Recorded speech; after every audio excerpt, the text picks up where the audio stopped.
Vamos serenando as nossas mentes, os nossos corações, elevando nossos pensamentos ao Pai, ao amado Mestre Jesus, e a eles pedindo a proteção e o amparo, e a permissão que a espiritualidade encarregada desse momento esteja conosco, nossos protetores, o guardião de cada um de nós, que nos aqueça o coração com as palavras que o nosso palestrante irá ministrar, e que possamos, dessas palavras, tirar todo o proveito possível, para então colocá-la no nosso dia a dia, pedindo a essa espiritualidade que nos intua a melhor forma de assimilarmos esses ensinamentos e que possamos colocá-la. Também pedimos aos protetores, ao anjo guardião do nosso palestrante, que ele seja intuído a nos passar os ensinamentos de que todos nós necessitamos, de forma pessoal, de forma em grupo, e que possamos todos, emanados, caminharmos juntos em aprendizado, em entendimento, rumo ao Pai, e que essa luz, que a doutrina espírita, nos ilumine o caminho, para que possamos seguir então com segurança para cima, para o alto, todos juntos, irmanados. E assim seja. Então, meus amigos, seja bem-vinda, Jússi. Uma pequena apresentaçãozinha do Carlos, para aqueles que ainda não o conhecem. Então, o Carlos Alberto Nunes, ele é trabalhador voluntário da Sociedade Espírita Caminhos da Luz, Passo Fundo, Rio Grande do Sul, onde eu tive a honra também de participar dos trabalhos voluntários. Ainda não tive a honra de conhecê-lo pessoalmente, mas com certeza, uma próxima ida a essa maravilhosa cidade, eu faço questão de conhecer o Carlos pessoalmente.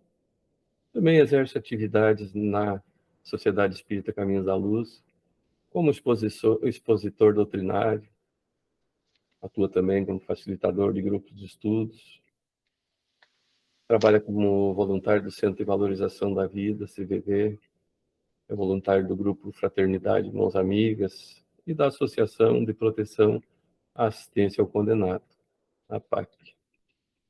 Então, esse é o nosso irmão Carlos, que atua profissionalmente como psicólogo, então unindo a psicologia e a doutrina espírita, com certeza nos trará muito aprendizado.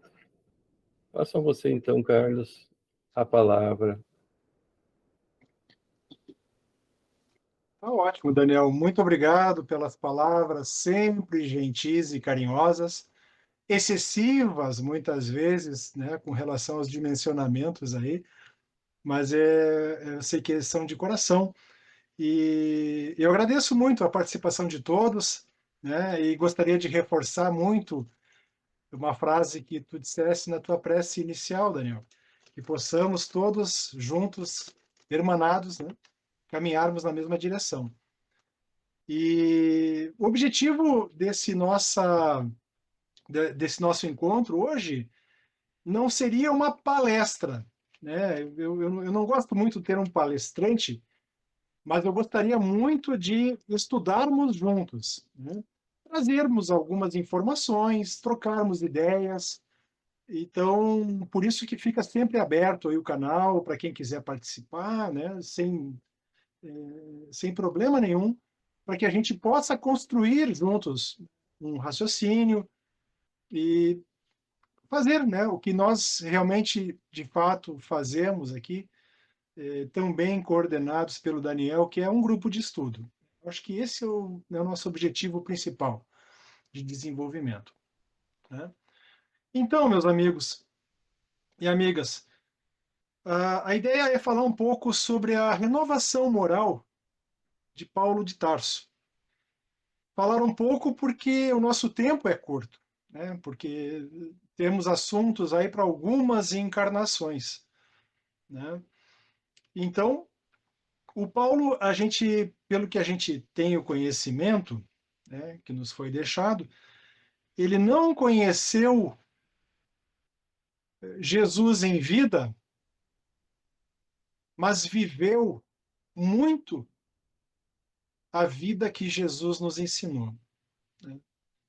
Talvez tenha sido alguém assim que mais tenha vivido na sua plenitude a vida de Jesus.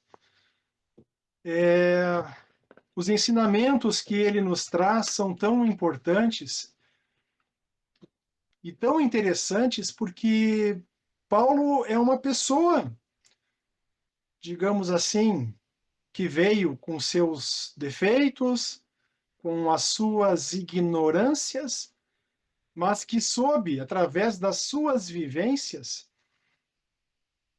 aprender e renovar-se, né?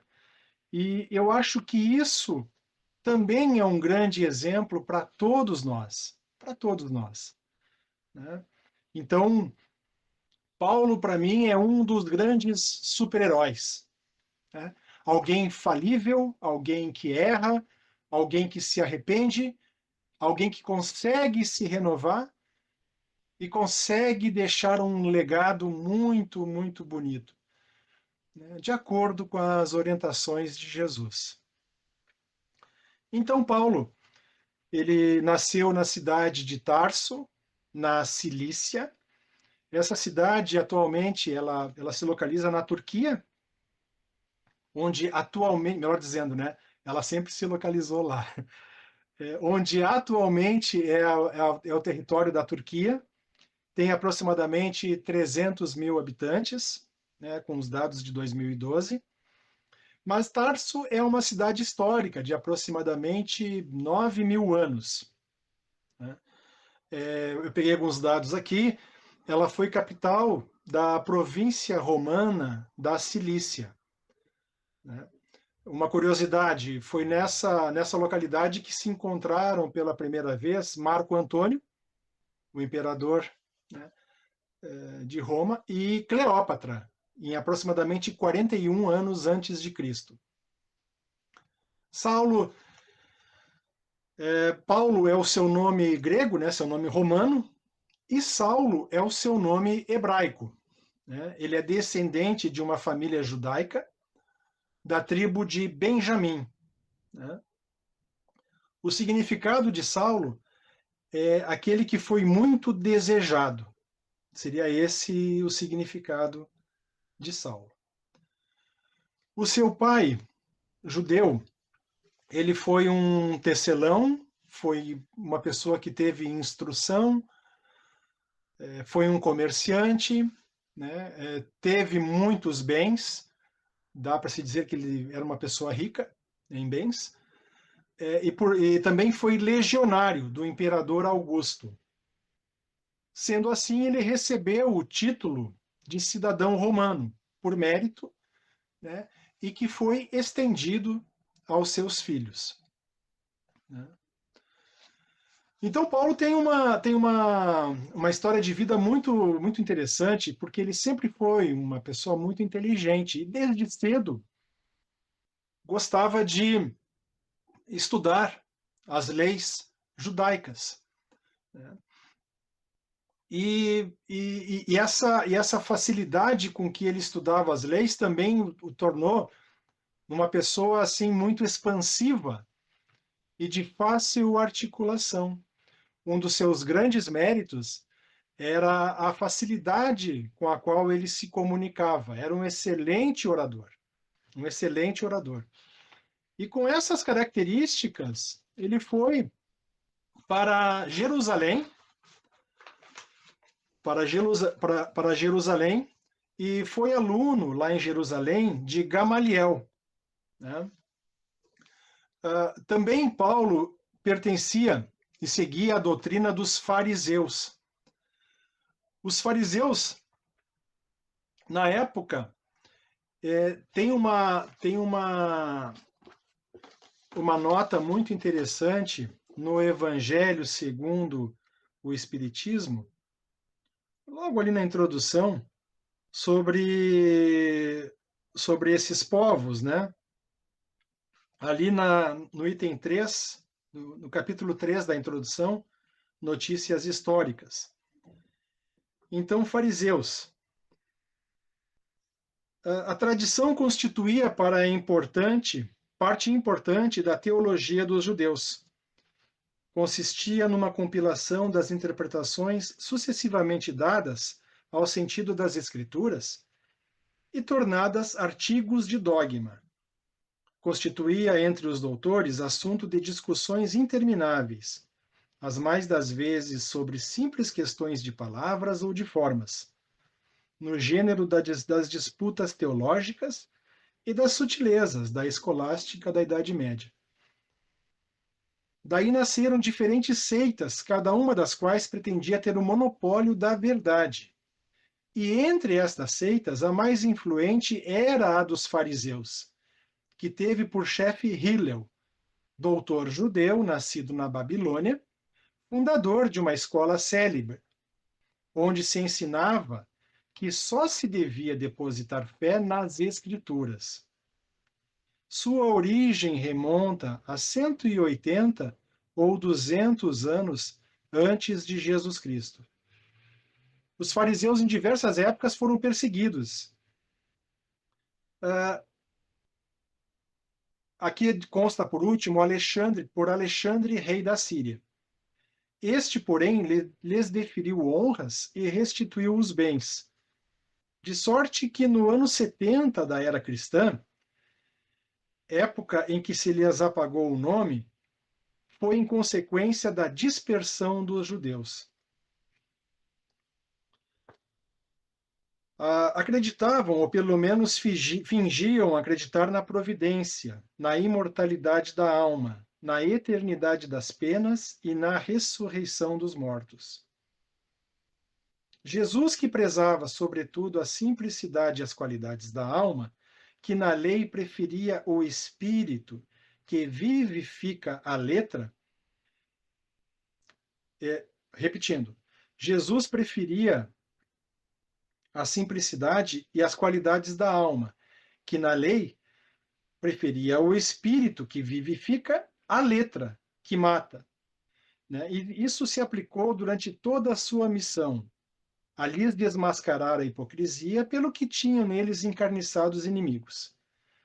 Essa é a razão por que se ligaram aos príncipes dos sacerdotes para amotinar contra ele o povo e eliminá-lo. Então, uma breve descrição sobre os fariseus.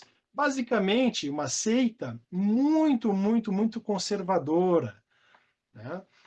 De princípios assim muito rígidos. Ou seja, o que estava escrito fora da lei, eles não só condenavam, como também tinham por hábito a perseguição, né? Porque havia algum grupo que porventura estivesse fora das aplicações das leis hebraicas, né? Bom, Paulo, ele teve esse desenvolvimento religioso, né? Estudando para ser um rabino, um doutor da lei, e ele também foi um perseguidor implacável da jovem igreja cristã que estava se consolidando, né? Então, nós temos também aí no caso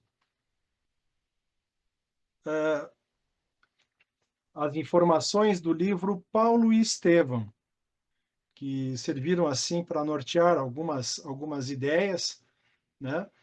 E também nós utilizamos o Evangelho segundo o Espiritismo, né?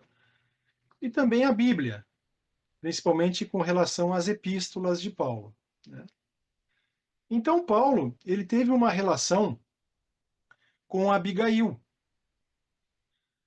Foi noivo de Abigail, né? Que tinha como irmão Gesiel. Abigail e Gesiel viviam com o pai deles, Iocadeb. E houve um problema muito sério quando o pai de Gesiel e Abigail não tinha condições de pagar os impostos, né? Estava sendo aviltado em relação a isso, e aí ele se revoltou. E como eles tinham um ultimato para saírem do local onde moravam, Iocadeb pegou e, numa revolta muito grande, colocou fogo na divisa de sua propriedade. Aquilo gerou ali uma situação muito, muito, muito triste. O pessoal teve que apagar aquele fogaréu, aquele negócio todo. Gesiel, que era o filho, também foi lá, solicitou a ajuda de todos que estavam em volta, conseguiram apagar o fogo, porém os estragos foram muito fortes. Foram muito fortes. Nesse meio tempo, 2 serviçais dos oponentes que estavam querendo ali as terras de Iocadeb faleceram. E aí isso agravou muito a situação, porque esse senhor foi punido com chibatadas, foram até a propriedade deles com o objetivo de prender toda a família.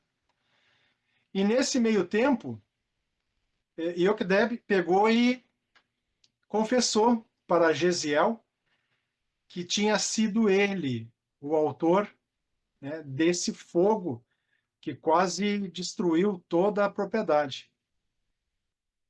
Os filhos, já muito cristãos, seguidores de Cristo, perdoaram o pai. Porém, Gesiel ficou muito preocupado, porque, puxa vida, o pai já idoso, né, poderia sofrer grandes represálias.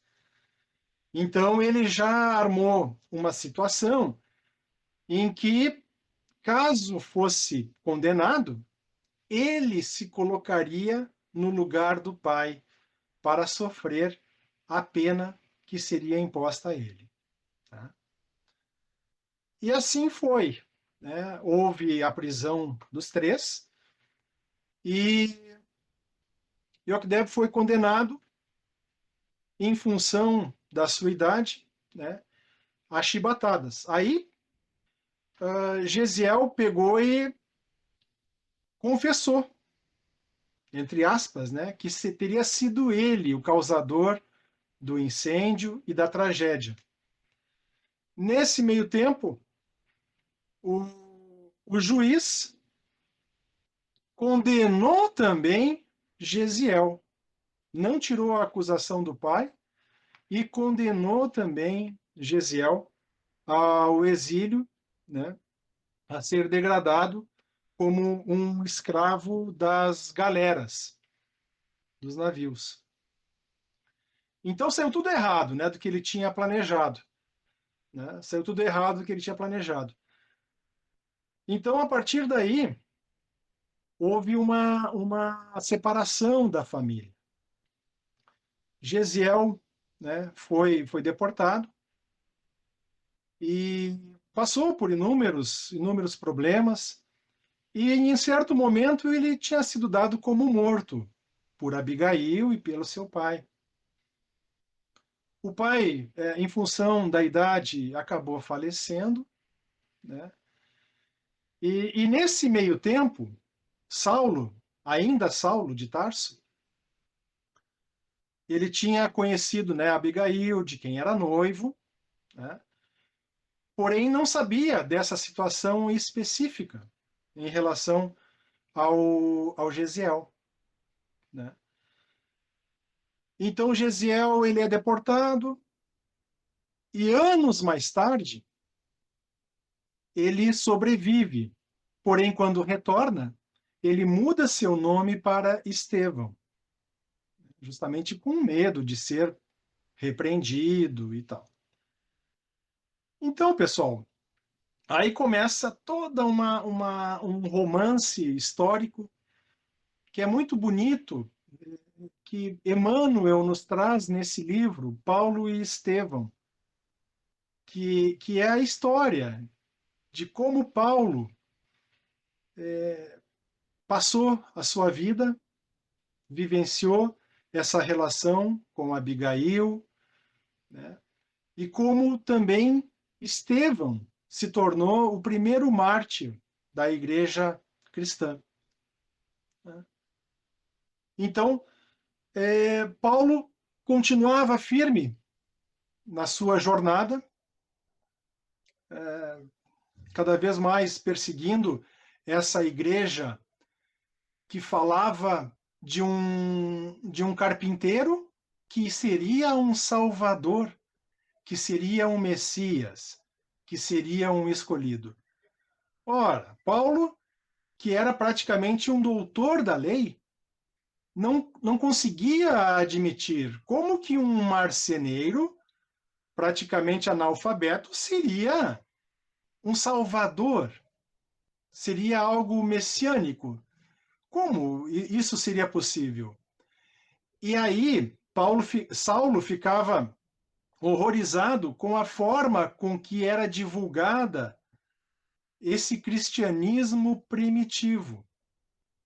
Jesus, Salvador, ao invés de Moisés, né, trazia as questões de que houvesse o perdão aos inimigos.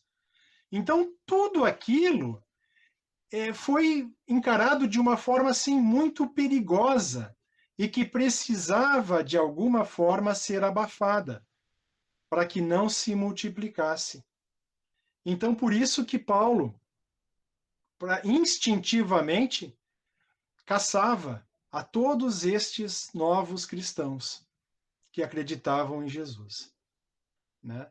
Jesus já havia sido crucificado e quando Paulo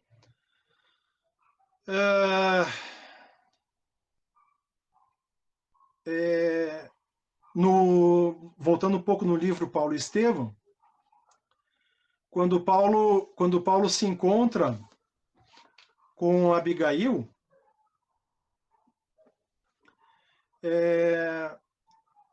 ele tem, por um lado, a tentativa de compreender toda a ternura daquela mulher.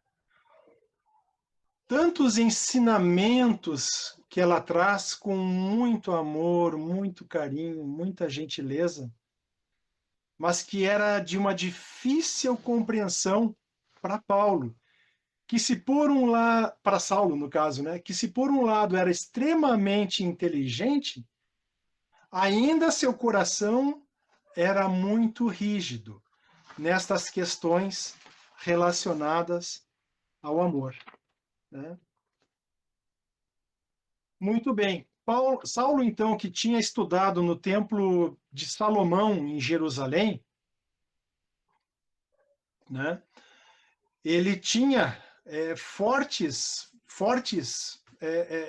quesitos, fortes preconceitos relacionados à doutrina dos fariseus, conforme a gente já viu, né? Bom, quando Estevão retorna, Gesiel, já transformado em Estevão, retorna, né? Há, numa dessas prisões que Paulo executa, a captura de Estevão, junto também com Pedro, com os demais cristãos. E há um debate muito importante que é retratado no livro Paulo e Estevão, no capítulo 6, ante o Sinédrio, né? Ante o Sinédrio. Esse debate foi muito interessante porque Saulo era, ainda Saulo, né? Saulo era um orador brilhante.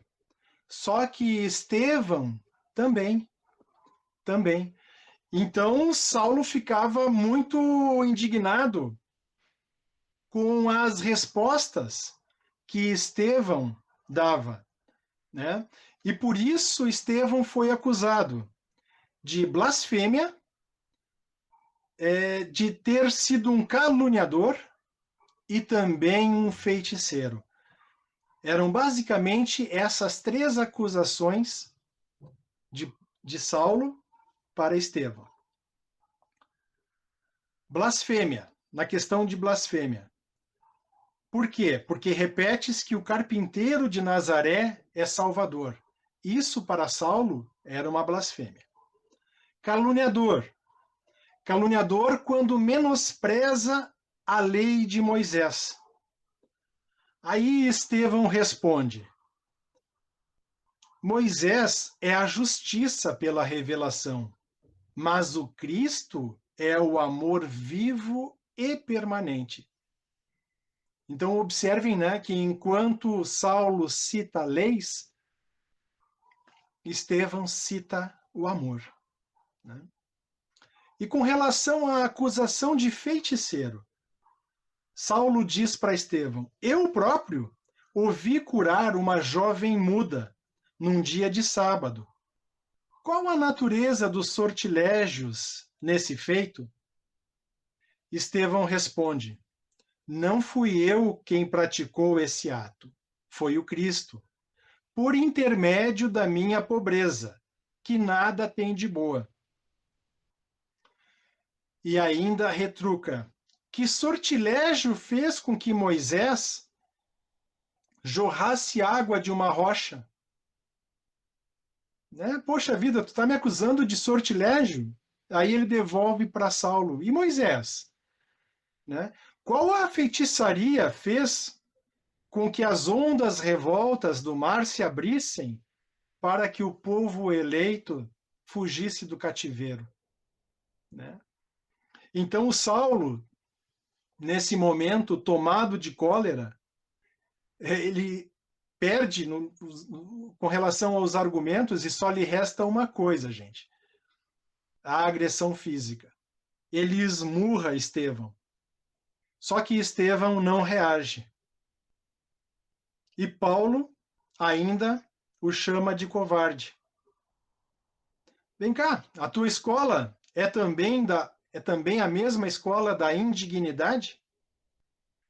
Aí Estevão responde: a paz difere da violência, tanto quanto a força do Cristo diverge da vossa força. Então, mais uma vez, ele, né, vejam, observem, né, que era realmente um ser muito, muito iluminado, um espírito muito, muito evoluído, para ter esse tipo de reação naquele contexto, naquele momento histórico. Né? Imaginem, né, a força desse espírito para, através da não violência, trazer argumentos, né, no meio dessa situação tão covarde. Né? Bom, a situação vai indo, né, vai se agravando, então a ira de Saulo cresce cada vez mais, que ele tinha prendido Felipe, Pedro, João e Estevão. E aí condena todos à morte. O Gamaliel, que tinha sido seu professor, né, no Templo de Salomão, lá em Jerusalém, ele dá um voto para que ele reveja a pena, né, para que seja mais branda. Então ele resolve poupar Felipe, Pedro e João. Agora, Estevão, né, com quem tinha ocorrido esse debate, esse momento de agressão física, ele não poupa e o condena ao apedrejamento. Né? Então, foi condenado por apedrejamento e Abigail, no momento, depois do apedrejamento, noiva de Saulo, e após o apedrejamento, identifica, né, o Estevão como sendo Gesiel, o seu irmão que havia sumido, que estava perdido, que tinha sido dado como morto. Quando ocorre isso, há um imenso choque para o Saulo. Mas só que faltava, né? Como é que isso foi? Como é que isso vai acontecer? Né? A minha noiva, irmã de um condenado, né? Ainda mais dessa religião aí, desse cristianismo. Então, primeira coisa que ele faz é tentar ter a certeza, né? E isso está relatado no livro Paulo e Estevão, no capítulo 8, que fala sobre a morte de Estevão. Em primeiro lugar, ele vai ter a certeza de como é que está a situação de Estevão realmente. Né? E ele está praticamente, depois de apedrejado, está moribundo ali, está praticamente morrendo. E aí Saulo presencia esse momento tão significativo em que Abigail identifica o irmão, né? Vai até ele e diz assim: Gesiel, não te vás, fica conosco, nunca mais nos separaremos.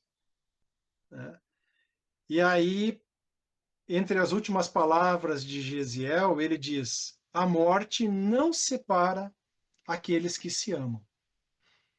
Né? Em outras palavras, a morte não existe. Né? O amor, ele é imortal.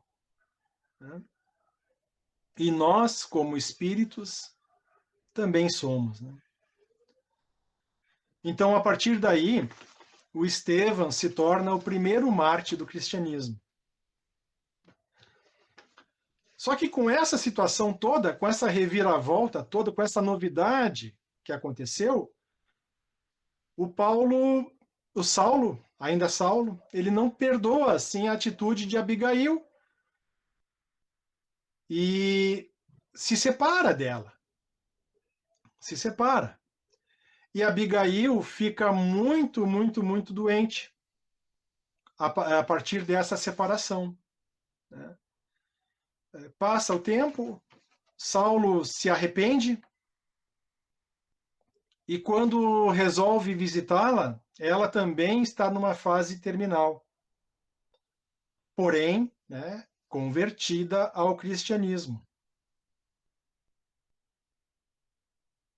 Ele chega a ver ela naquela situação em que ela está... Eu estou aqui acelerando, tá, gente? Porque a história ela é muito, muito longa, porém é muito interessante alguns detalhes, assim, que a gente está tentando pegar para compreender um pouco mais a personalidade de Paulo, a vivência que ele teve, né? Abigail fala assim, né, quando Saulo a encontra: não chores, Saulo. A morte não é o fim não é o fim de tudo, né? Infelizmente acaba morrendo. E aí, o que acontece com Saulo? Sua revolta pela perda da noiva que ele amava aumenta ainda mais. E é com essa sede de vingança, né, que ele vai até Damasco para prender um novo líder que o pessoal tinha avisado que estava já fazendo alguns pronunciamentos por lá, chamado Ananias.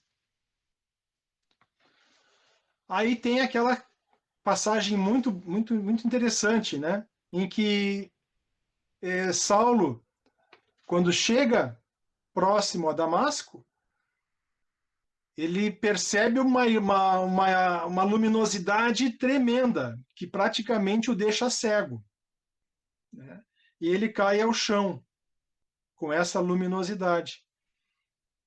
E ouve aquela voz, né? Saulo, Saulo, por que tu me persegues? Né? Ele levanta, meio aturdido, cego, não conseguia enxergar nada, e pergunta: quem sois? Né? E aí Jesus se identifica. Né? Sou eu a quem tu me persegues. Né? Bom, aquilo foi impactante para ele. Né? Foi impactante para ele e ele praticamente se converte, dizendo: Senhor, o que queres que eu faça? Né? Após todo esse sofrimento e essa experiência muito rara, muito significativa, ele toma essa atitude. Né? Então, Jesus orienta para ir até Damasco, entrar em Damasco, e também orienta a Ananias que encontre Saulo, Paulo, né? Que encontre Saulo. Ele fica 3 dias sem enxergar, e olhem que interessante, né? O perseguidor é atendido pelo perseguido. E essa situação se repete de novo com Saulo. Né? Agora, Ananias, que estava sendo perseguido, é quem vai atendê-lo, quem vai curá-lo através de Jesus. Né? E após 3 dias, o Saulo é curado, volta a enxergar, né? E passa a se converter, é convertido, é como se tivesse sido batizado por Ananias, né, no cristianismo. Esse fato vai se repetir mais tarde, essa assistência do perseguido ao perseguidor, quando Estevão, em espírito, vai auxiliar aí a Paulo. Bom, após essa experiência toda, essas experiências, né, Saulo se encontra com Pedro, ele pega as anotações de Mateus, o Levi, e vai para o deserto, onde permanece por 3 anos. Nesse período, é um período importante para Saulo, porque ele vai ter um período de depuração e principalmente de conhecimento da história de Jesus. Só que essa história, para ele, vai ser através do olhar de um discípulo, né? Que é bem diferente daqueles preconceitos que ele já tinha enraizado em si. Bom, após esse período, no capítulo 3, na parte 2, o capítulo intitulado Lutas e Humilhações, no Paulo e Estevão, nos diz que, ao retornar do deserto, Saulo vai a Tarso em busca do pai, Isaque. O pai, já velhinho, né, o recebe desconfiado. Né? E aí ele diz todo o que se passou, toda a experiência que vivenciou, a certeza que ele já tem em Cristo, né, como Salvador, e isso faz com que seu pai fique indignado com ele. Indignado com ele, não o aceite. Né? E ele esperava, naquele momento, ser acolhido pelo pai. E, para sua surpresa, o pai pede para ele: escolhas em definitivo entre mim e o desprezível carpinteiro. Saulo responde: meu pai, ambos precisamos de Jesus. Ah, é? Diz o pai: tua escolha está feita. Nada tens a fazer nesta casa. Né? Mesmo assim, mesmo após essa rejeição do filho, e vendo que o filho estava muito mal, não tinha nada, ele pede para o seu empregado levar uns trocados, né, para o filho. Assim que nem a gente faz às vezes, né? A gente está bravo com os filhos, indignado, Tá, mas toma aqui, ó, pega um dinheirinho aí, um trocadinho aí, né? Que eu sei que tu tá precisando. Aquelas briguinhas que a gente tem, que a gente vira a cara. Só que para esse pai, aquilo foi muito impactante, porque desvirtuava de todo o ensinamento que ele tinha dado e investido no filho, né? E aquilo soou como se fosse uma traição. Bom, Saulo, abandonado, sem nada praticamente, chorando muito, ele vai dormir e, em sonho, recebe as visitas de Abigail e de Estevão. E aí, ele acha incrível, né? Porque Estevão vem visitá-lo com uma forma muito carinhosa. Então, Estevão, que foi praticamente morto através das mãos de Saulo, exerce de fato o amor ao próximo e principalmente exerce o amor ao seu inimigo, né? Então, exemplo de cristão maior não tem nesse aspecto, né? E isso tudo mexe muito com os sentimentos e também com as questões racionais e cognitivas do Saulo. Com relação a Abigail, um misto de culpa, de remorso, de arrependimento toma conta dele. Porque, de fato, foi o grande amor de sua vida. E ela, muito carinhosa, não o deixa sozinho naquele momento e conversa com Saulo. E ele tem inúmeras perguntas para fazer a ela, né? Então tem 4 perguntas assim que são muito bonitas, e mais bonitas ainda são as respostas que Abigail traz a Saulo para seu consolo.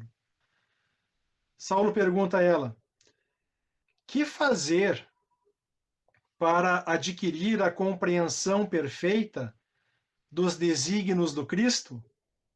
Abigail responde: ama. Saulo continua: como proceder de modo a enriquecermos na virtude divina? Abigail responde: trabalha. Saulo continua: que providências adotar contra o desânimo destruidor? Espera. E como conciliar as grandiosas lições do Evangelho com as indiferenças dos homens? E a resposta dela: perdoa. E isso praticamente vira um mantra na vida dele, e eu penso que em muitos casos serve para nós também. Ama, trabalha, espera, perdoa. E aí a gente começa a fazer uma análise, né, pessoal, de momentos íntimos que cada um de nós vivencia. E essas 4 respostas de Abigail, eu penso que elas nos trazem, sim, um consolo, um alento, e até mesmo, diria, uma motivação para continuarmos, né, em nossas caminhadas. Porque, puxa vida, né, como é que a gente vai fazer, né, para conviver, né? Resposta: amar. Como proceder para enriquecer na virtude divina? Precisamos trabalhar. Quando a gente está com aquele desânimo que nos impede de, de seguir em frente, precisamos ter a consciência da espera, do momento certo. E para conciliar as lições do Evangelho, né? Tomando assim, considerando as indiferenças alheias. Como é importante, meus irmãos, o perdão. o perdão, né? Então, essas 4 orientações dele, de Abigail para o Saulo foram fundamentais para que ele tivesse, assim, cada vez mais a certeza de que a humildade era fundamental para se desprender dele e fazer o exercício que Cristo tanto nos ensinou, né, de amar o próximo, né? E aí, com essa ideia da humildade, é que ele adota o nome de Paulo, que é o nome romano dele, o nome grego, né? Paulo, que significa, né, entre os significados está pequeno, né? Então, revestido, no caso, dessa humildade para servir ao próximo, né? Muito bem. Passando agora para a questão... Nossa, já é 10, quase 10 para as 9, né, Daniel? Bom, vou tentar ver aqui. No capítulo... Oi? Não, mas fica tranquilo que tu tem todo o tempo do mundo. Nós estamos aqui para... Eu tenho sim. Eu tenho muitas e muitas encarnações, meu amigo, para estudar isso aqui. Mas, isso aqui... E aí depois outras encarnações tantas para tentar botar em prática, né? Porque é uma matéria muito, muito, muito, muito intensa. Eu acho que intensa mais do que extensa. Intensa. Aí, no capítulo 7 da segunda parte do livro Paulo e Estevão, intitulado Epístolas, nos trazem as informações, né, de como elas surgiram. Então aí já Paulo começou a fazer as suas exposições, as suas palestras, a divulgação do Evangelho de Cristo nas sinagogas. Só que dava encrenca seguidamente. Os israelitas, eles não toleravam a superioridade de Jesus sobre Moisés. Da onde? Para eles era muito difícil ter essa aceitação. Era uma questão de preconceito mesmo, né? Puxa vida, nós temos Moisés, né, que há muitos e muitos anos ele é consagrado. Quem é esse Jesus aí, né? E se consideravam eles conseguiam considerar Cristo como um profeta da raça, só que não suportavam o fato de Cristo ser o Salvador. Então isso dava uma briga imensa, né? E aí quando Paulo entrava nesses itens, ele era achicalhado, ele era, nossa, só faltava apedrejar o homem, né?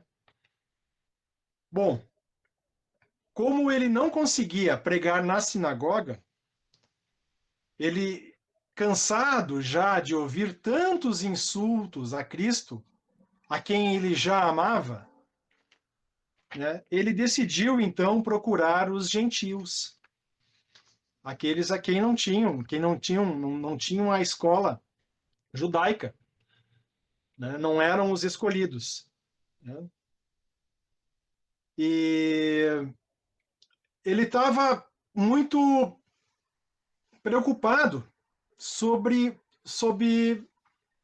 essa questão de que forma ele iria conseguir atingir, divulgar o evangelho para esses povos.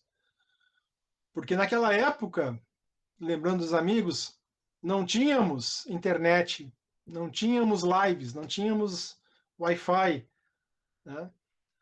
Então Paulo caminhou milhares e milhares de quilômetros, né? Até que um dia ele ouviu a voz de Jesus. Está relatado lá no capítulo 7, do Paulo e Estevão. Não te atormentes com as necessidades do serviço. É natural que não possas assistir a todos ao mesmo tempo, mas é possível a todos satisfazeres, simultaneamente, pelos poderes do Espírito. Escreverás a todos em meu nome, e Estevão irá te auxiliar. Então, aí que a gente referia. Assim como Ananias, que era seu perseguido, o auxiliou a recuperar a visão através de Cristo, Estevão, em espírito, também o auxiliou na divulgação do Evangelho através das cartas, das epístolas, com o auxílio de Estevão, né? Através de Cristo também. Né? Através de Cristo também. Muito bem. Aí, nós chegamos em alguns itens assim muito bonitos das cartas de Paulo, que com essas cartas ele praticamente trouxe uma nova dimensão ao Evangelho. Ele trouxe uma interpretação. Há questões lá ainda muito controversas nas cartas, principalmente quando tem algumas coisas relacionadas às questões de como na época, na cultura da época, as mulheres eram tratadas. Praticamente as mulheres não tinham voz. Praticamente as mulheres não tinham voz. E se a gente vai analisar, ficou assim durante muito tempo, infelizmente. A partir do ano 500, é que num concílio foi verificado que as mulheres tinham alma. Foi aceito que as mulheres tinham alma. Imaginem só, né? Quanto tempo que foi feito essa discriminação, né? Mas muito também em função da cultura de uma época, né? Machista, e cujos resquícios muitos ainda se encontram até hoje, em muitas questões, principalmente, infelizmente, em relação ao tratamento, né, das mulheres, que os homens ainda dão às mulheres de uma forma inadequada. Mas, enfim. A gente começa algumas frases que são muito importantes. Na primeira carta aos Coríntios, no capítulo 6, versículo 12. Tudo me é permitido, mas nem tudo me convém. Tudo me é permitido, mas não deixarei me escravizar por coisa alguma.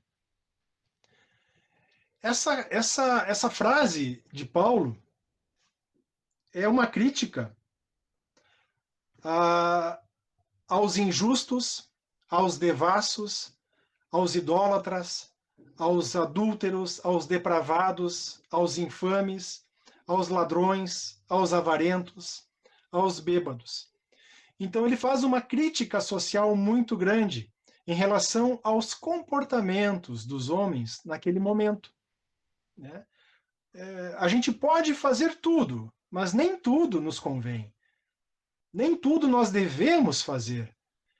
Isso nos remete numa ligação com o Espiritismo muito interessante, quando a gente pensa na lei de causa e efeito.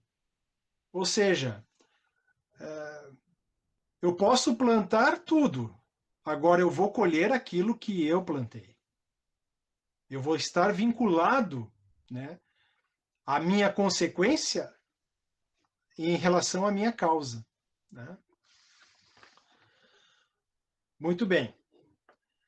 Aí, na primeira carta aos Coríntios também, no capítulo 13, versículos de 1 a 13, ele é chamado na Bíblia de Jerusalém como hino à caridade, né?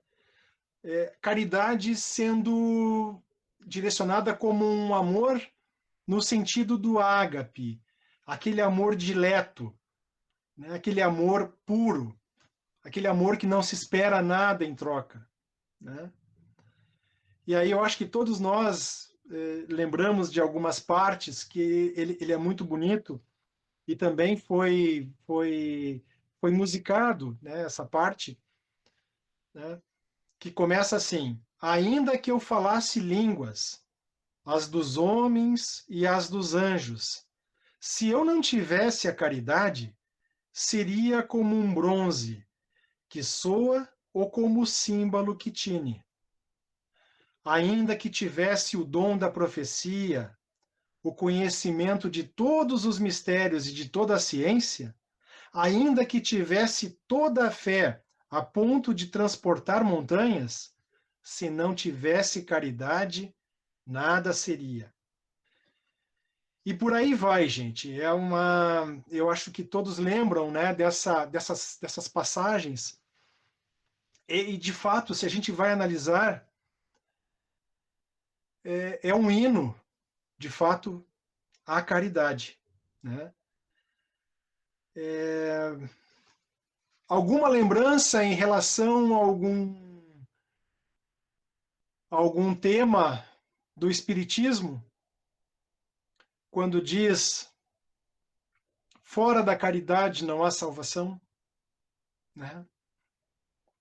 Então Paulo ele está intimamente ligado às questões espíritas e não por acaso ele participa do Evangelho segundo o Espiritismo, né, nas instruções dos Espíritos, com duas grandes contribuições muito, muito, muito, muito importantes. Mas ainda voltando às cartas, em Romanos, capítulo 7, versículo 19. Com efeito, não faço o bem que quero, mas pratico o mal que não quero. Então, quem nunca, né? Quem nunca? Com efeito, não faço o bem que quero, mas pratico o mal que não quero. Então, aqui uma reflexão muito importante sobre as atitudes, as suas atitudes, mas uma reflexão muito bonita que diz respeito ao seu autoconhecimento, a tudo aquilo que ele faz, como ele funciona, seus equívocos, suas virtudes, o que precisa ainda melhorar, né? E se cada um de nós levar para si essa reflexão, a gente vai também aproveitá-la, porque cada um de nós sabe aonde o nosso sapato aperta, aonde temos os nossos problemas, talvez já de longa data, de outras encarnações. E aí, quando a gente fala sobre isso, não é com o objetivo da gente se martirizar, da gente se culpar. Não, é com o objetivo que a gente consiga promover o autoconhecimento através dessas reflexões. Porque aí a gente tem uma grande oportunidade de melhorar individualmente na nossa caminhada, na nossa evolução, sabendo que é preciso a gente se perdoar, né? Se perdoar,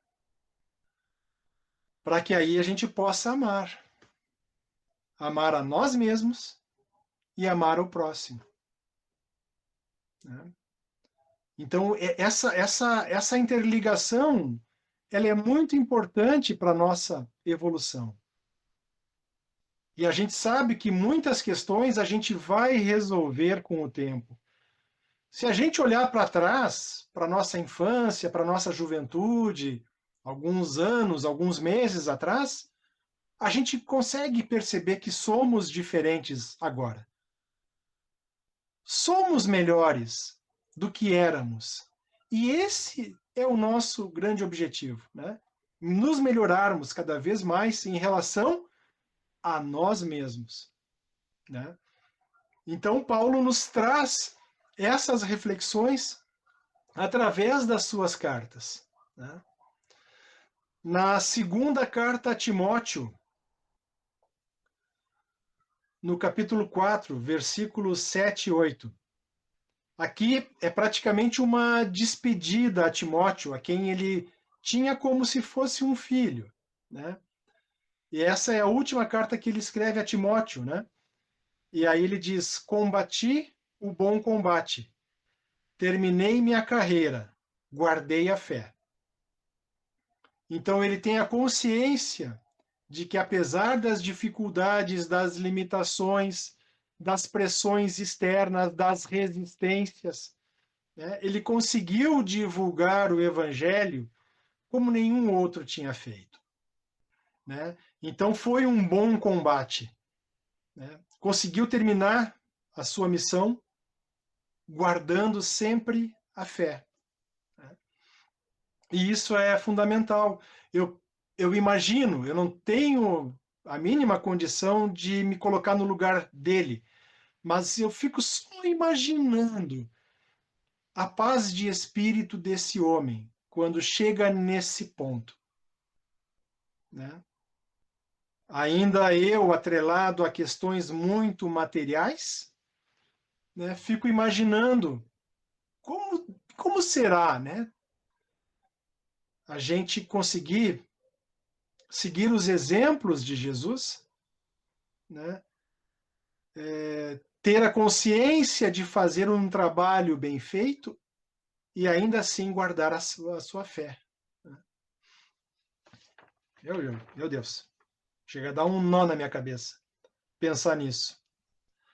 E deixei aqui a parte que eu mais acho legal, assim, que é a primeira carta aos Tessalonicenses, no capítulo 5, versículos 18 a 22. Que diz assim: por tudo dai graças, pois esta é a vontade de Deus a vosso respeito. Não extingais o espírito, não desprezeis as profecias. Discerni e ficai com o que é bom. Guardai-vos de toda espécie de mal. Então, assim, ó, esse por tudo dai graças, eu demorei muito e ainda acho que ainda não compreendi totalmente isso. Porque tudo que nos acontece tem o seu motivo de ser. Seja uma consequência daquilo que eu provoquei. Nessa encarnação, ou talvez em encarnações passadas. São vivências que eu preciso passar. Provas e expiações, né? E como eu não sou nenhum santo missionário, com certeza, se eu estou passando por provas e expiações, é porque eu preciso, sim, reparar muitas questões, aprender muitas coisas e também expiar, para que, de fato, eu introjete em mim os significados de algumas dores, de alguns fracassos, de algumas situações em que eu deva já ter provocado nos meus irmãos. E não é na teoria que eu vou assimilar isso. É na experiência humana, vivenciada na carne. E por isso a importância e a lógica do Espiritismo da reencarnação, que me traz assim a consciência da justiça de um Deus que não trata, que não cria ninguém diferente, mas todos simples e ignorantes, e cada um com a sua caminhada. O grande problema é que nós não viemos assim em situações completamente iguais. Nós viemos juntos a espíritos mais evoluídos e também a espíritos menos evoluídos. E isso nos traz muitas dúvidas, muitos questionamentos, como se nós estivéssemos analisando a vida como se fosse única.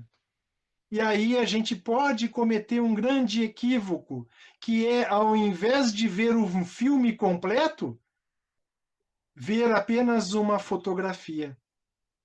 E olhando essa fotografia, emitir algumas conclusões precipitadas, equivocadas, erradas, pois nós não conhecemos o filme completo, nem dos nossos irmãos, e nem nós temos a lembrança do filme completo de nossa própria existência, nossas próprias vidas. Então, essa passagem aqui, para mim, tem um grande sentido. Em tudo dai graças. Pode ser que essa dor me gere agora, nesse momento, uma revolta, uma insatisfação, mas com certeza, futuramente, nessa encarnação, ou talvez numa próxima, eu consiga compreendê-la. Que tudo aquilo passado teve um motivo para um aprendizado e principalmente para uma evolução moral, para uma renovação moral, né? Então, essa renovação moral que passou Paulo, eu penso que todos nós temos condições de passar. Não necessariamente nesse mesmo roteiro, mas com a capacidade de discernimento e compreensão para que aceitemos as nossas provas, as nossas expiações, valorizando as nossas virtudes, que são ainda poucas, mas que podem se tornar mais fortes, mais intensas e mais frequentes.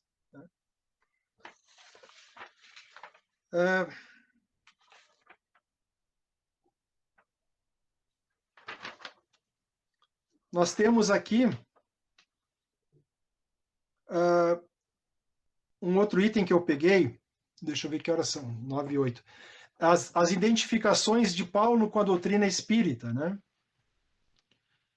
Então, na primeira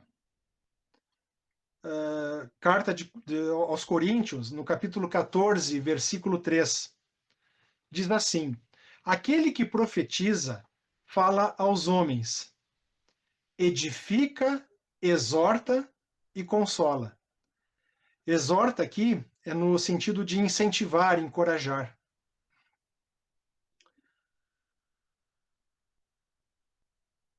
Qual a ligação que teria essa fala de Paulo com o Espiritismo?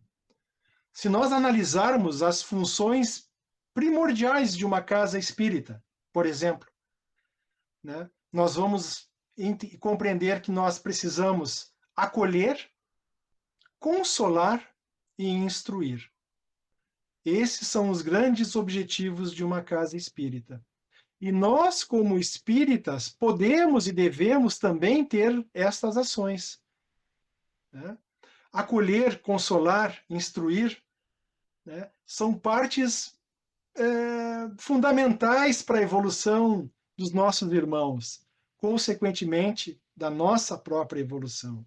Então, Paulo tem uma relação muito íntima com o Espiritismo quando nos traz essa mensagem tão bonita, né? O hino à caridade, que nós já vimos, que encontra-se na primeira carta aos Coríntios, capítulo 13, versículo 1 a 13, né? Que no Espiritismo se traduz como fora da caridade não há salvação, que é a capacidade de nós termos de sairmos de nós mesmos e nos preocuparmos com os nossos irmãos, né? No amor ao próximo. E também na primeira aos Coríntios, no capítulo 12, versículos de 1 a 10, onde ali Paulo nos traz adversidades de dons, curas, milagres, profecias. No Espiritismo, meus irmãos, alguma lembrança com relação às questões mediúnicas? Né? Então, a comunicação com os espíritos, a mediunidade ostensiva, a mediunidade de cura, a mediunidade de premonição. Né? Então, nós temos aí vários pontos em comuns de Paulo, das falas de Paulo, das cartas de Paulo, com relação à doutrina espírita. Eu gostaria de lembrar aqui que, rapidamente, sobre duas mensagens de Paulo no Evangelho segundo o Espiritismo.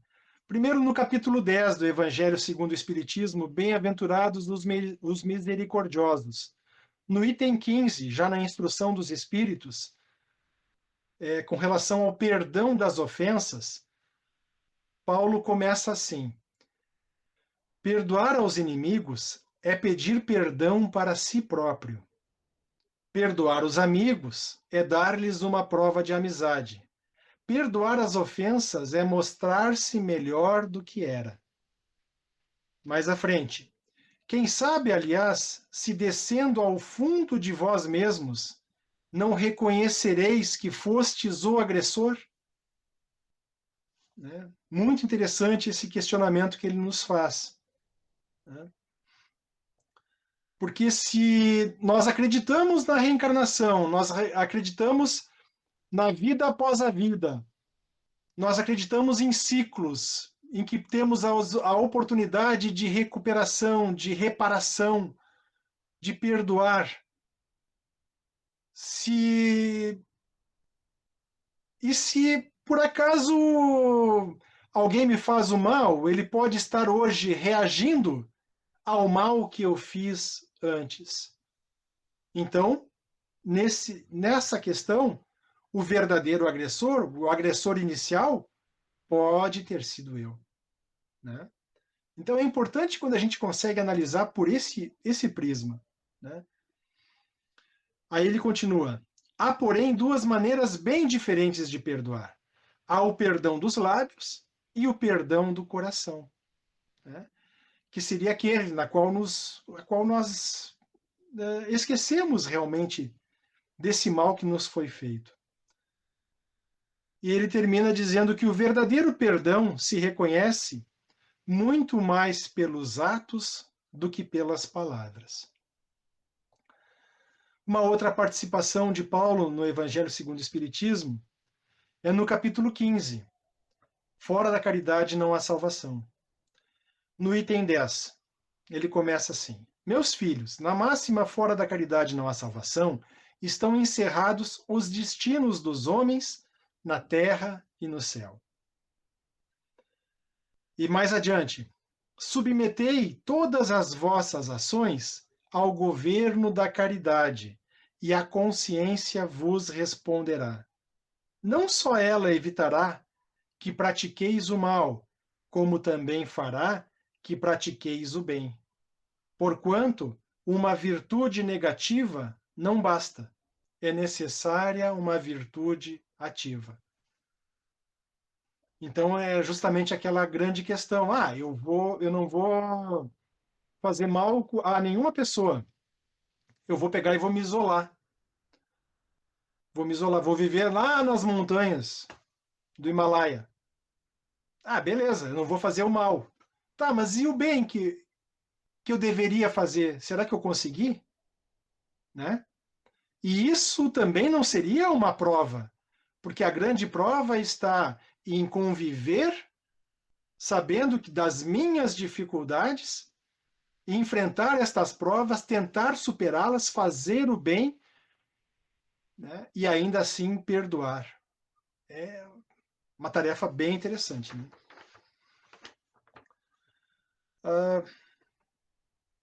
Queria também falar aqui rapidamente sobre 9:16. sobre a renovação moral no Espiritismo. No livro, o Espiritismo, em sua mais simples expressão, tem o resumo, tem um item lá que é o resumo do ensinamento dos Espíritos. No item 34, nos diz que nós assistimos à transição que se opera na Terra, prelúdio da renovação moral, da qual o Espiritismo marca a chegada. Então, esse é um grande objetivo, né, para que nós consigamos, através do Espiritismo e através das nossas boas ações, olharmos para nós mesmos.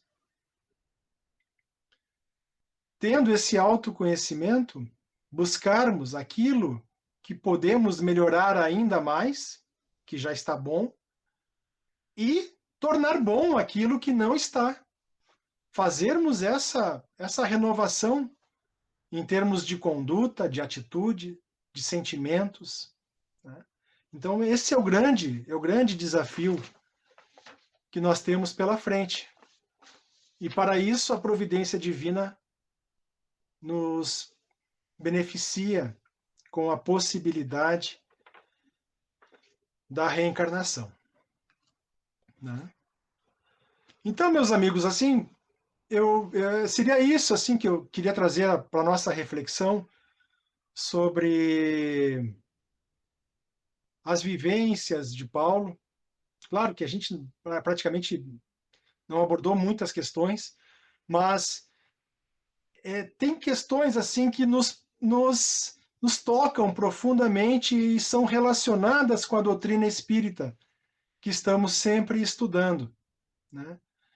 E seria isso, né? Seria essa reflexão que eu gostaria de trazer, né? E agradeço muito a atenção e a paciência de vocês aí. Obrigado.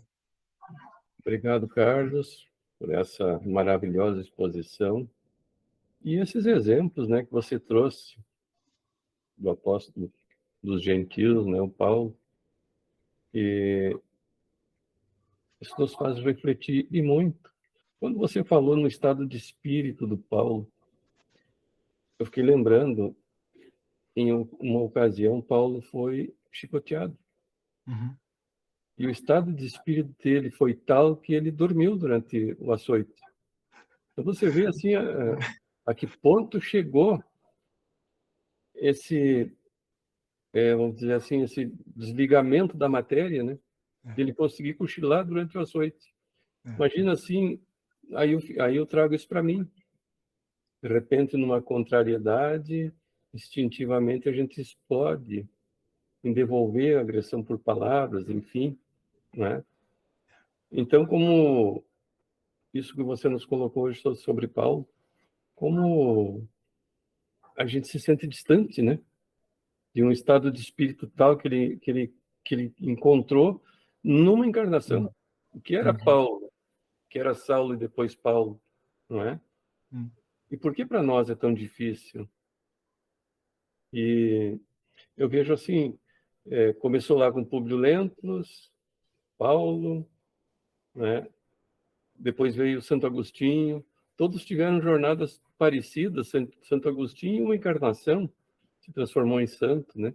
E é interessante que Paulo foi convocado uma vez por Cristo e ele foi convocado novamente por Cristo para reformar a Igreja Católica, né? Acho que todos sabem da história, que veio como Martinho Lutero, né? Então, eu tenho essa revista aqui chamada Universo Espírita. Aqui traz a história de Martinho Lutero, de Paulo. Aqui tem dentro dela a foto de Paulo. E é interessante que nas 95 teses de Paulo, como se assemelham às cartas de Paulo, de Martinho Lutero, como se assemelham às cartas de Paulo, né? Então, como é importante nós termos esse tipo de exemplos sendo trazidos numa palestra como você nos fez. Você não gosta que chame de palestra, mas é uma palestra, né? Porque nos traz um ensinamento de alguém que viveu esse ensinamento, que vivenciou, assim como Cristo vivenciou. E aí, essa é a questão que eu te pergunto, por que nós demoramos tanto, né, Carlos? Se eu soubesse a resposta disso, rapaz, eu era o primeiro a me reformar de uma forma mais rápida, né? Eu acho que essa é a grande questão, né? O que nos prende a cada um de nós? Eu penso que no nosso íntimo a gente sabe das nossas resistências, dos nossos medos, das nossas inseguranças, né? Mas essa jornada ela é muito íntima e muito individual, né? O legal que eu acho é que em grupos assim de estudos a gente consegue informações que nos fazem refletir, que nos fazem talvez agilizar um pouco mais essa caminhada, né? Então nós temos uma teoria muito ampla à nossa disposição. Hoje, ainda mais com essa ferramenta da internet, né?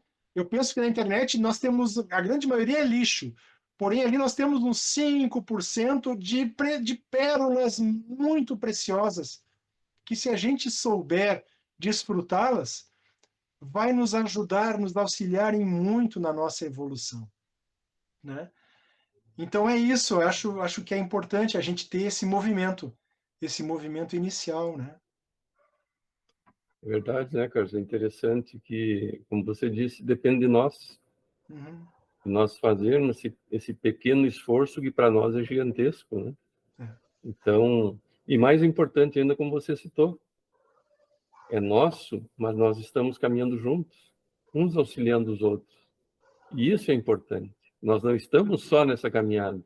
Não só nós encarnados nos grupos de estudos, como os desencarnados que sintonizam conosco, que nos querem bem, que nos amam, também nos impulsionando. Então, basta nós fazermos esse pequeno esforço, não é? Uhum. Uhum. Muito bem, pessoal. Para não ficar só eu falando também, alguém gostaria de alguma pergunta para o Carlos? Vitor, pode falar, Vitor. Olha, hoje, se eu tivesse ligado para o Carlos antes da palestra, não ia ter dado tão certo tudo como deu e tudo que ele falou, inclusive fez citações que a minha amada mãe fazia enquanto vivia.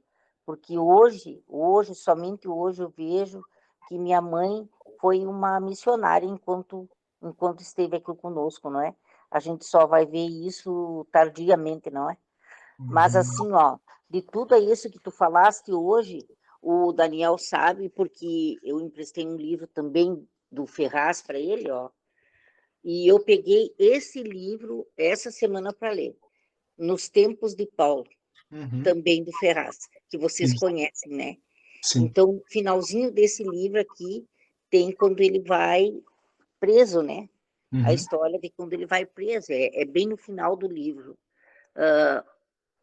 O Ferraz é uma pessoa que eu gosto bastante, já veio várias vezes a Passo Fundo e tudo mais, a gente é amigo até, então, tudo uma coisa chamou a outra, vê se eu peguei esse livro essa semana para começar a ler, né, e você vem com a palestra sobre Paulo, né, então, uma coisa chama a outra, você fez citações que hoje, antes da palestra, eu sentei aqui entristecida, porque estou passando por uma situação, o Daniel, o pessoal sabe também, muito triste nesses últimos tempos, né? E a minha mãe me veio à minha cabeça hoje, antes da palestra. E você me vem com uma citação da minha mãe, inclusive está na lápide da minha mãe, que combati o bom combate, né? Guardei a fé, porque minha mãe sempre dizia, sejam firmes na fé, né? E acho assim que se nós temos a fé, nós vamos sempre ter a coragem da nossa evolução, né? E não vamos desistir da nossa evolução. Tanto é que estamos aqui, né? O Daniel sempre costuma falar o quanto o nosso grupo é abençoado. E é verdade. Temos um grupo muito abençoado, né? E muitos percalços que a gente passa na vida, passamos e temos essa coragem de passar porque estamos juntos, né? Não nos sentimos sós, né? E eu sou prova disso, porque as dificuldades vêm, né? E a gente às vezes espera por elas, mas mesmo esperando por elas, ainda não estamos prontos, né? A gente sempre se acha pronto, mas não estamos, né? E hoje tudo veio do meu encontro. Muito obrigado, Carlos, a tua palestra maravilhosa e me trouxe só coisas boas, como sempre, né? Muito obrigada. Imagina, Rosvita, eu que agradeço, né? E que bom que a tua mãezinha está junto conosco nesse momento, né? Com certeza, né? Ela participou junto conosco, né? E isso é muito bom, é muito bom porque é, o amor é imortal mesmo, né? Hum. Muito bem, pessoal. Mais alguém gostaria de uma colocação, algum questionamento ao Carlos? Por favor, fiquem à vontade. Todos tranquilos? Foi proveitosa, então, a nossa noite? Kátia, pode falar, Kátia. Bom, eu quero agradecer ao Carlos.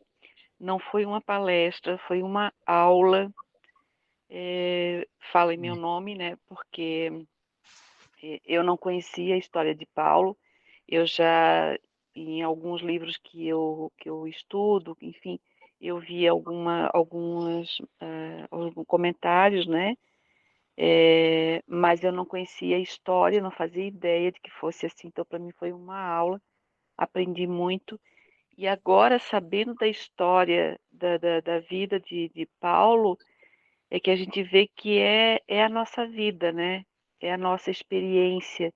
A gente nasce, cresce cheia de certezas, e aí a vida vem, bagunça tudo, e aí a gente vai descobrindo, e, e, e assim, o nosso objetivo aqui, a espiritualidade vai nos conduzindo nessa encarnação de forma que a gente vai aprendendo, vai nos trazendo situações e pessoas onde a gente vai aprendendo e com a graça do bom Deus e com o auxílio da espiritualidade, a gente vai descobrindo e a gente vai aprendendo e vai mudando e daí a gente faz um papel melhor, né? Essa é a nossa busca, pelo menos. Então, eu quero te agradecer muito, Carlos, pela aula que eu tive hoje. Tá bom, querido? Muito obrigada. Deus te abençoe sempre. Eu que agradeço a gentileza, né? E saiba que a aula é para todos nós, né? O primeiro cara que ouve o que é dito aqui sou eu aqui, eu que tenho que estudar muito mais ainda, porque Paulo nos traz muitas e muitas lições importantes, né? Lembrando, pessoal, quem ainda não teve a oportunidade, leiam esse livro, Paulo e Estevão, tá? Traz, assim, a gente se apaixona pelo livro, né? Pelo cristianismo primitivo, da sua origem, a casa do caminho, questões assim que são muito, muito, muito, muito importantes e significativas em nossas vidas, né? Isso para quem não interessa se eu sou espírita ou católico ou protestante, é muito linda a história que é trazida ali, tá? Isso. Muito bem, pessoal. Eu sei que todos gostariam de fazer perguntas ao Carlos, de trocar ideias, porque é um assunto muito interessante, muito profundo, muito relevante, que nos acrescentaria muito. Mas chegamos ao final do nosso tempo, então teremos outras oportunidades e com certeza o Carlos irá nos fazer outras exposições doutrinárias como essa, que nos acrescentará em muito. Então, para encerrarmos o nosso encontro de hoje, vamos aproveitar o Carlos mais um pouquinho. Pode fazer a prece final para nós, Carlos? Claro, posso sim, posso sim. E nesse momento, então, gente, é com muito amor no coração que eu quero agradecer a oportunidade de estar junto com vocês e também juntos nós de Deus. falando sobre Paulo, mas também falando sobre Jesus. E pedimos humildemente pelas suas bênçãos, para que possamos cada vez mais reforçarmos a nossa coragem nas mudanças que precisamos exercer em nossas vidas. Que possamos cada vez mais amar ao próximo. Que possamos cada vez mais buscar a nossa renovação moral, com o auxílio da espiritualidade, dos amigos espirituais, que possamos sintonizar as energias positivas, mas também abraçar aqueles irmãos que ainda, e assim como nós, ainda precisam de tantos esclarecimentos, de tanto caminho a percorrer. Que tenhamos sempre em nossa mente a importância da humildade e do amor, para juntos conseguirmos trilhar o caminho do bem. Que assim seja.